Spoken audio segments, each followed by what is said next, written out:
What's up, guys? We have a challenge today from Plarium using Xenomorph and Clanboss. Now, here's my Xenomorph. He doesn't have any soul currently.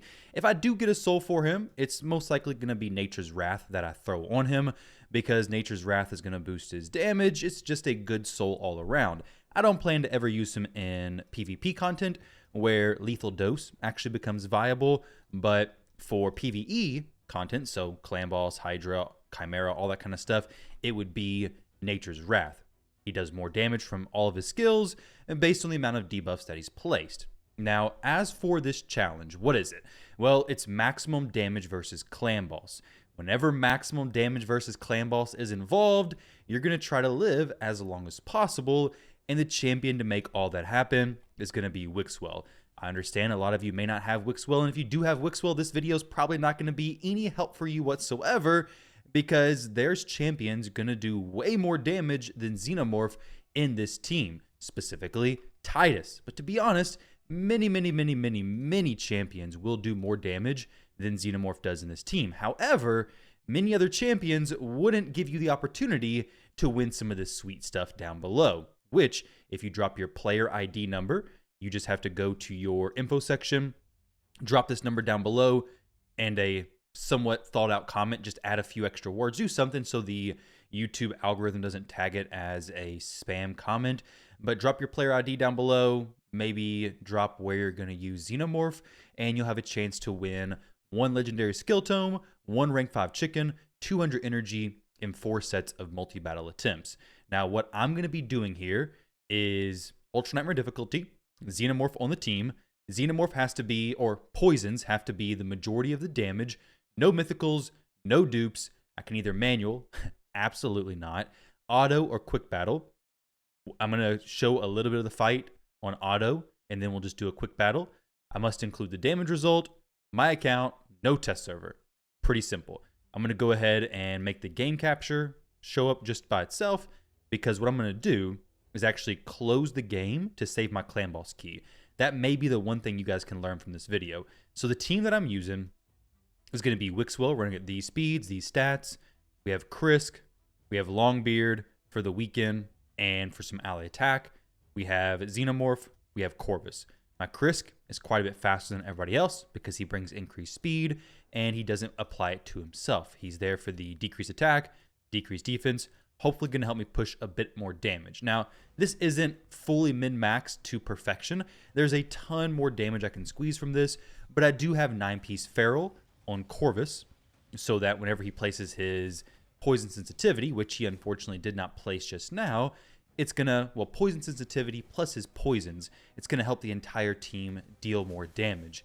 I do have Xenomorph in a, I think, unique relic. I've never seen this relic used anywhere, and I think it's actually a very solid relic for Xenomorph, because there's a lot of relics that could do good for him. Arachne Elixir, possibly in PvP content, help his poisons deal more damage. That's really where you see it. But like I said, I don't plan to use Xenomorph in any PvP content, and I don't think many of you will either. But Arachne Elixir is a consideration. There's also the Coronet, Arethi Coronet. You do more damage. Basically, it's a Nature's Wrath, but as a relic. So that's a great relic for a lot of damage dealers in the game. I would use it on a Trunda or a Toshiro, or if you scale it back some, a Ninja, or even a Thor potentially. But all those champions who are just going to be hitting much harder, that's really where Arethi Coronet is going to shine. So I'd rather put a relic on Xenomorph that isn't going to be used on anybody else, still benefits him, and makes sense. It's actually a very unique situation where he, I think, does very well with this relic also, and no other champion's going to make sense with it other than just boosting their stats. But as you can see here, Wixwell is just going to be extending the shields. Krisk is going to be doing his decreased defense and decreased attack. His shields stay up. Everything's good. I could switch Longbeard out maybe for like a Cardiel, put him in a 9-piece protection set, boost the damage boosts a little bit.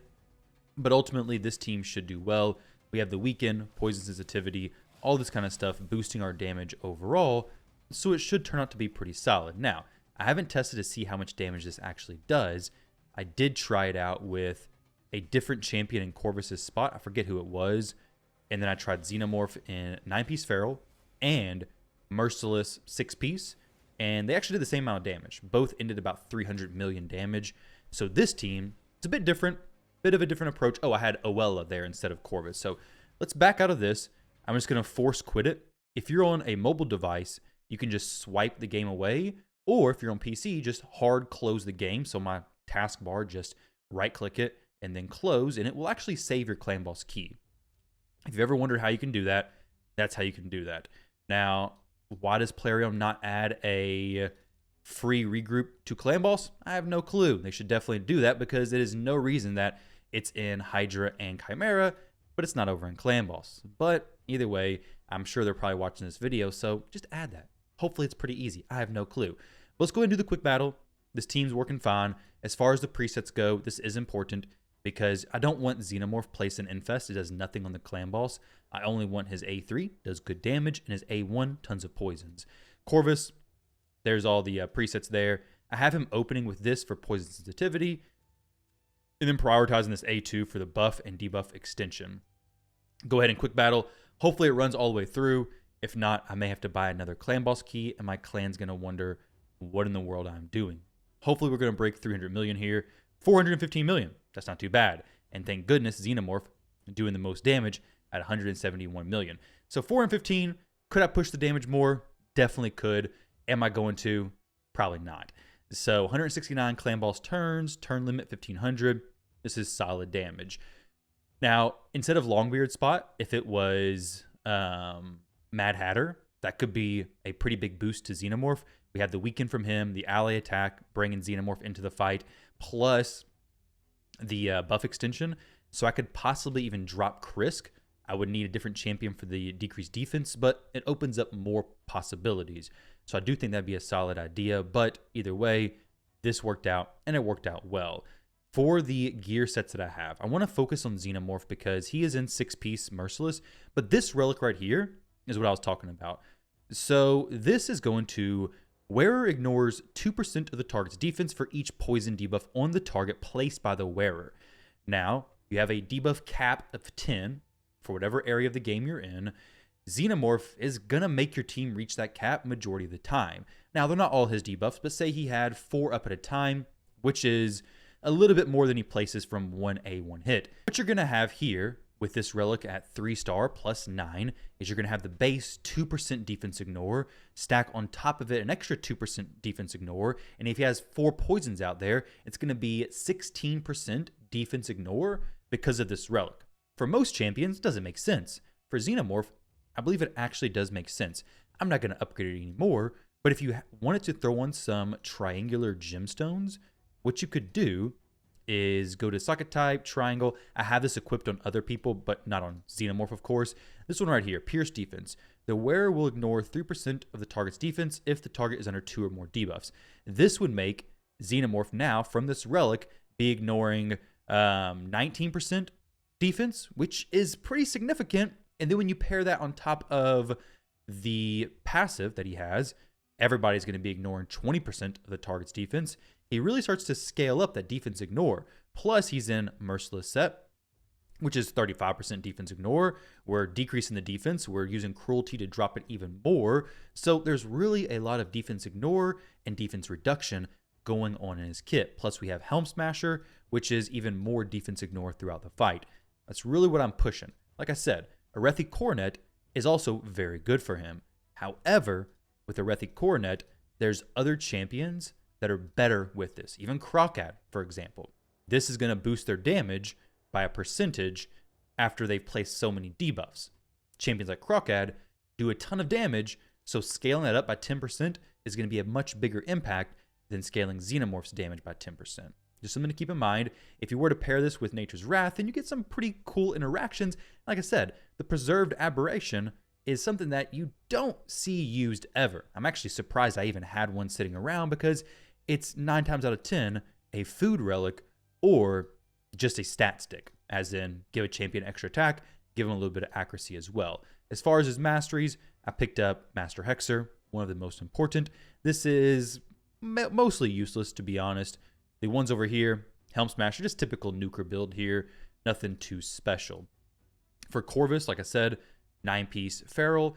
If you have a champion, heck, even Xenomorph, who places a lot of debuffs, 9-piece Feral, if you can fit it and make it make sense, it's great.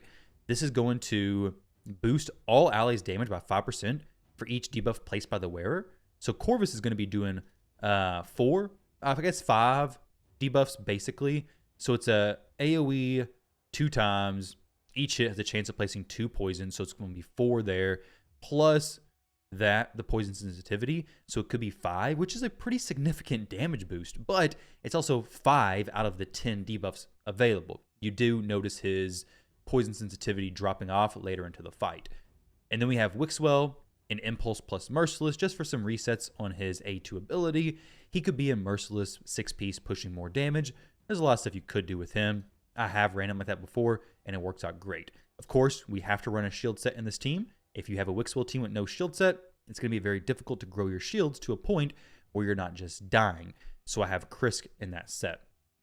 As for Longbeard, he's just in Reflex, just so I can get more rotations of this ally attack, and he's boosting the damage dealt by allies by 20% when they're coming in with that ally attack. So he's a solid champion. He could be built for more damage as well. He's not built to hit very hard, but that could definitely be changed. So there's a lot of different parts to this Clanboss team that you could boost the damage even more. I had considered running a Dark Kale, but unfortunately I've not been doing enough of the secret rooms to have Dark Kale. But Dark Kale would be great to activate the poisons that Xenomorph places if you had a ally attack strategy going. Place Dark Kale further back in the team order, and it should basically allow you to place the poisons and then activate some poisons, which should ramp the damage up pretty nicely. If you're just going for a basic Clanboss team, having the poisons out there, activating them quickly, cycling through, could be a very solid strategy. Now for me, let's see where I am. I am right here. 3 keys, 1 billion damage. Obviously, this is kind of weird. The first 2 teams I did a bit less damage than this final one, so that's great. But I want to say thank you to Plarium for putting on these challenges. Like I said, this one's not very informational or educational outside the hard quit the game to save your key on Clanboss if it's not going the way you want it. Outside that, maybe you could pick up something as far as this actually being useful on Xenomorph, because I've never seen a use for this outside Xenomorph, honestly. He places a lot of poisons. Makes sense. He actually does some damage, so I will actually be leaving this relic on him, whether he stays in this build, he's not going to stay in this build, or not.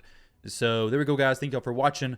For the blessing, just pick up Nature's Wrath. It's going to be what you're going to go for up until 5-star, and then Brimstone will make a lot of sense, specifically if you're using him in areas like Amius, trying to get him down, or Dragon, trying to get some extra damage squeezed out.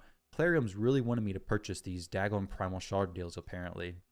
Either way, guys, thank y'all very much for watching. Don't forget to drop your player IDs down below to enter this giveaway. Best of luck in winning, and I will catch you all in the next one.